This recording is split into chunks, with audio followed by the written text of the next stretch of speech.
Okay, first off, that meteor souvenir only floats by 4 or 5 times. If you don't get to one of the spots you can catch it from fast enough, you're screwed and you have to start the whole screen over. Now then, the farms and the staircase climb are the same in hard mode, so let's have a look at easy mode.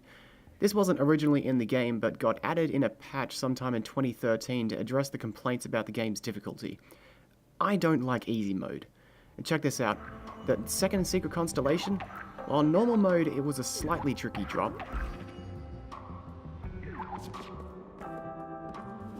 On hard mode there's a blue spike and chaser drone to make things more interesting. But on easy mode it practically gives the constellation to you. In the attic, the big difference is that the giant rolling robot dies in a single hit, meaning you don't have to bother with redirecting the rockets at all. This is going to be a common theme. In the dining halls, all the living white blocks are removed, and almost every robot that shoots rockets no longer does so, so it's really just a cakewalk right through to the end.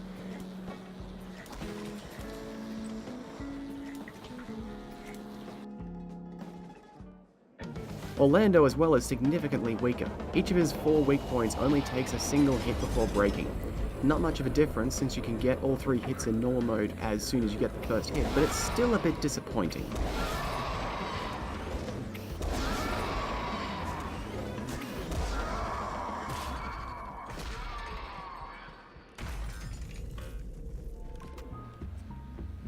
This carries over to basically any enemy that would have taken 3 hits to defeat. They all go down in a single shot now.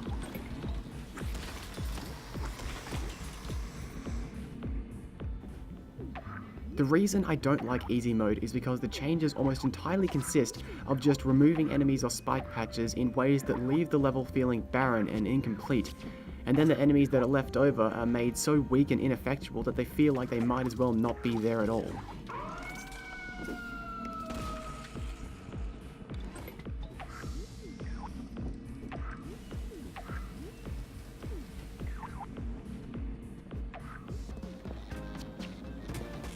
Some of the really cool and challenging parts of the level just don't exist in easy mode.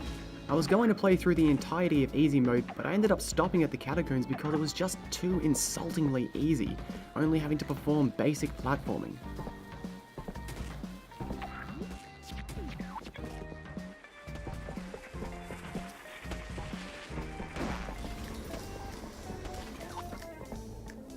The Crook is much more of an annoying change than the Butler.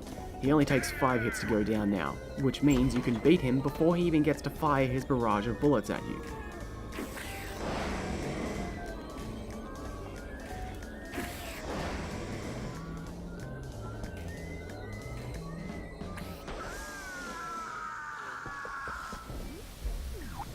The factory was interesting.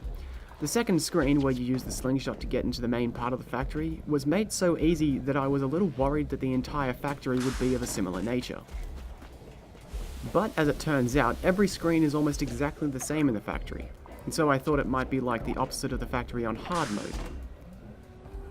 Then I got to this screen, which is the only screen in the factory, and the whole game, really, that I think was changed in a really nice way. Instead of having to pick up and make a stack out of the boxes, you get introduced to the movable platforms one screen ahead of time. It's a really cool way to change things and still have the elements of the screen feel worthwhile. So the designers, again, were clearly capable of altering the difficulty in an elegant and thoughtful manner, yet they didn't, for so much of it. It seems like they just got feedback or observed people playing, saw them get stuck for more than a minute or two at certain points, and then just took the most obvious pieces out to simplify the sections. I don't like easy mode because it doesn't feel like what Might and Delight actually wanted to do, which I think is a fine assumption to make since they didn't put it in the original game and then pretty much rushed to put out an easier version of the game when the complaints started coming in. I can understand and fully sympathise with the developers for wanting to give the game as much appeal as possible and let as many people see all the environments that they worked so hard to create, but I also think that there's something to be said for someone making a game that asks a certain amount of skill from its player base, and if people can't play that well, just saying, well then that's too bad. I'd rather there be no easy mode and people criticizing Pid for being too hard than the, in my opinion, half-assed easy mode that exists here.